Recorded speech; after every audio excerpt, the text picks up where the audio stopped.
সালামু আলাইকুম। আমি ডক্টর সাবিহা আক্তার। আজকে আপনাদের সাথে আলোচনা করব শীতকালে বাচ্চাদের কি ধরনের খাবার দেওয়া উচিত এবং কি ধরনের পুষ্টি সরবরাহ করা উচিত সে বিষয় নিয়ে।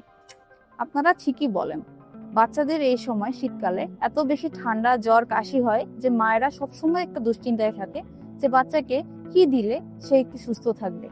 এবং এই সময় বাচ্চাদের পুষ্টি তার এইসব রোগ বা এইসব সমস্যা মোকাবেলা করার জন্য একমাত্র উপায়। আসুন আমরা আরেকটু গভীরভাবে চিন্তা করি এবং এই বিষয়ের আরো কিছু তথ্য আপনাদেরকে প্রদান করি, যার মাধ্যমে আপনারা শীতকালে বাচ্চার পুষ্টি থেকে নিশ্চিত করতে পারেন। প্রথমত, এই সময় 6 মাস বয়স পর্যন্ত বাচ্চার পুষ্টি প্রথম ভিত্তি হচ্ছে মায়ের বুকের দুধ। মায়ের বুকের দুধ বাচ্চাকে শুধু পুষ্টি সরবরাহ করে এমন নয়, এটি বাচ্চার গাটে যেসব ব্যাকটেরিয়া উপকারী সেসব ব্যাকটেরিয়া জন্মাতে সাহায্য করে। এতে বাচ্চার হজম শক্তিও ভালো থাকে। এছাড়া যখন বাচ্চার বয়স 6 মাস পার হয়ে যাবে তখন তাকে পরিপূরক খাদ্য প্রদান করতে হবে। যে খাদ্যগুলো বাচ্চা সহজে হজম করতে পারবে এদিকেও নজর দিতে হবে।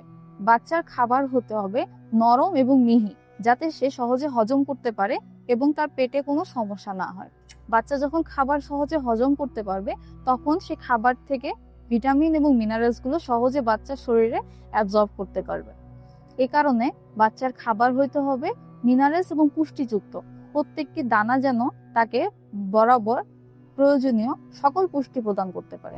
শীতকালে বাচ্চাদের খাবারের প্রধান ফোকাস থাকা উচিত অ্যান্টিঅক্সিডেন্ট এবং ভিটামিন এ এবং ভিটামিন সি। সাধারণত যেসব খাবার টক হয়, অর্থাৎ সাইট্রাস জাতীয় ফুড যেমন লেবু, কমলা লেবু, মাল্টা, জাম্বুরা, পেয়ারা, এসব ফলে প্রচুর পরিমাণে ভিটামিন সি থাকে এবং ভিটামিন সি মানুষের শরীরে রোগ প্রতিরোধ ক্ষমতা বাড়ায়। আপনি যখন বাচ্চাকে বেশি বেশি ভিটামিন সি জাতীয় খাবার দিবেন তখন তার রোগ প্রতিরোধ ক্ষমতা বাড়ার সাথে সাথে আরো একটি উপকার হবে, সেটি হচ্ছে তার কোলাজেন বৃদ্ধিতে হেল্প করবে। এবং কোলাজেন বাচ্চাদের বা বড়দেরও স্কিনের যে রোগগুলো এবং টিস্যুর যে গ্রোথ এটাকে নিয়ন্ত্রণ করে থাকে এবং এটাকে অনেক হেলদি রাখে। এজন্য ভিটামিন সি জাতীয় খাবার দেওয়ার চেষ্টা করুন। তাছাড়া যদি বাচ্চা ফলের রস ছাড়া পুরো ফল খেতে পারে তাহলে ফলের রসের পরিবর্তে বাচ্চাকে খোসা সহ ফল দিন।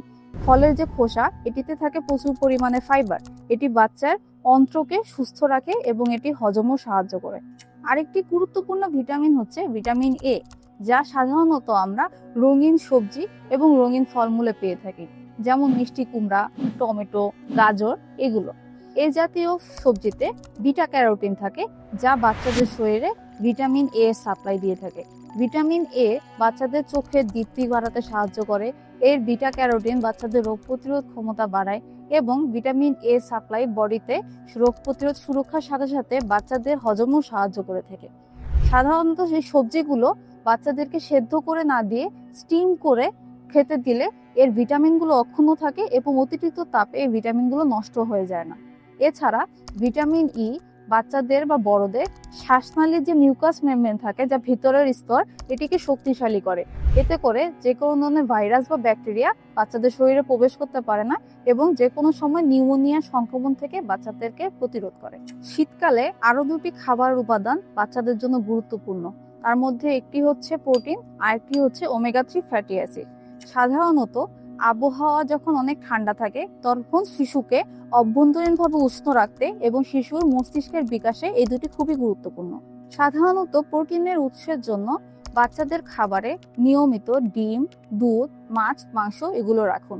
প্রোটিন খাবারে যত বেশি থাকে তা বাচ্চাদের শরীরে রোগ প্রতিরোধ করার জন্য যে কোষগুলো এটি তৈরি করতে তত বেশি সাহায্য করে থাকে।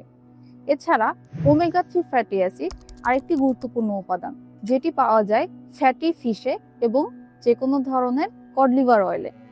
এই ওমেগা 3 ফ্যাটি অ্যাসিড বাচ্চাদের শরীরে রোগ প্রতিরোধ ক্ষমতা বাড়ায়, বাচ্চাদের শরীরকে সবসময় উষ্ণ রাখতে সাহায্য করে, মস্তিষ্কের বিকাশে সাহায্য করে এবং যে কোনো ধরনের প্রদাহকে কমাতে সাহায্য করে। আরেকটি গুরুত্বপূর্ণ জিনিস যেটি বাচ্চার শরীরের জন্য জরুরি সেটা হচ্ছে প্রোবায়োটিক্স বা শরীরের উপকারী ব্যাকটেরিয়া, এবং এটি পাওয়ার জন্য বাচ্চাদেরকে যেটি দেওয়া যায় তা হচ্ছে ঘরে তৈরি দই। যে কোনো ধরনের ঘরে তৈরি করে সেটি বাচ্চাকে আপনি দিতে পারেন। এতে বাচ্চার শরীরে প্রোবায়োটিক্স সাপ্লাই হবে, যা বাচ্চার অন্ত্রের জন্য খুবই উপকারী এবং খাবার হজমে অনেক সাহায্য করে থাকে। এবং এটি অবশ্যই ফ্রিজে ঠান্ডাতে দিবেন না, দই সবসময় নর্মাল টেম্পারেচারে দেওয়ার চেষ্টা করবেন। একটি কথা বলতে তো ভুলেই গিয়েছি, ওমেগা 3 ফ্যাটি অ্যাসিড কিন্তু বাচ্চাদের ত্বকে শুষ্কতা কমাতেও সাহায্য করে। শীতকালে যেসব খাবার থেকে বাচ্চাদেরকে দূরে রাখতে হবে, এখন আমরা কথা বলবো সেটা নিয়ে। সাধারণত বাচ্চারা অতিরিক্ত চিনি জাতীয় খাবার বা ফাস্টফুড জাতীয় খাবার খুব পছন্দ করে, কিন্তু এই প্রক্রিয়াজাত চিনিযুক্ত খাবারগুলো বাচ্চাদের শ্বেতরক্ত কণিকা বা হোয়াইট ব্লাড সেলকে দুর্বল করে দেয়, যার ফলে তার রোগ প্রতিরোধ ক্ষমতা কমে যায়। এজন্য বাচ্চাদেরকে এই প্রক্রিয়াজাত চিনি দেয়া থেকে দূরে রাখুন। তাকে প্রাকৃতিক খেজুর বা কিশমিশ জাতীয় মিষ্টি খাবার দেয়া যেতে পারে। বাচ্চাদেরকে অতিরিক্ত ভাজা পোড়া জাতীয় খাবার দেয়া থেকে দূরে রাখুন। তার জন্য যদি পিঠাও তৈরি করেন, তাহলে তেলে না ভেজে সেটি ভাপায় সেদ্ধ করে তারপরে খেতে দিন, কারণ অতিরিক্ত ভাজা পোড়া জাতীয় খাবার বাচ্চার শরীরের অতিরিক্ত শক্তি খরচ করে ফেলে, যা তার রোগ প্রতিরোধ ক্ষমতায় খরচ হওয়ার কথা ছিল।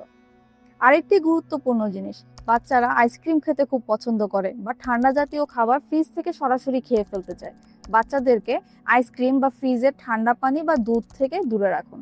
বাচ্চাদেরকে নর্মাল টেম্পারেচারে খাবার দেওয়ার চেষ্টা করুন, কারণ এসব ঠান্ডা খাবার বাচ্চাদের ফুসফুসে মিউকাস মেমব্রেনকে সংবেদনশীল করে, যা নিউমোনিয়াকে ত্বরান্বিত করতে সাহায্য করে। অভিভাবকদের জন্য একটি গুরুত্বপূর্ণ টিপস, সাধারণত শীতকালে ঠান্ডা থাকার কারণে বাচ্চারা ঠিকমতো পানি খেতে চায় না, কিন্তু এই সময় শরীরকে হাইড্রেটেড রাখা খুবই জরুরি। এজন্য বাচ্চাকে পানির পাশাপাশি ডাবের পানি, গরম স্যুপ বা যে কোনো ডালের পানি বা ঘোল দিতে পারেন। এতে করে বাচ্চার ডিহাইড্রেশনের পরিমাণ কমবে এবং শরীরে পানি শূন্যতা দেখা দিবে না। এবং বাচ্চাকে একটি রুটিন মেনে নিয়মিত খাবার প্রদান করুন, এতে তার হজম এবং পুষ্টি শোষণে সাহায্য হবে। এই শীতে আপনার বাচ্চার জন্য সঠিক খাবারটি বেছে নিন, কারণ আপনার সচেতনতাই আপনার বাচ্চার সুরক্ষা। আর যদি আপনার বাচ্চার কোনো খাবারে অ্যালার্জি বা কোনো স্বাস্থ্য সমস্যা থেকে থাকে, তাহলে একজন শিশু বিশেষজ্ঞর সাথে যোগাযোগ করুন। আপনার বাচ্চা সুস্থ থাকুক, নিরাপদ থাকুক এই কামনা করি। ধন্যবাদ।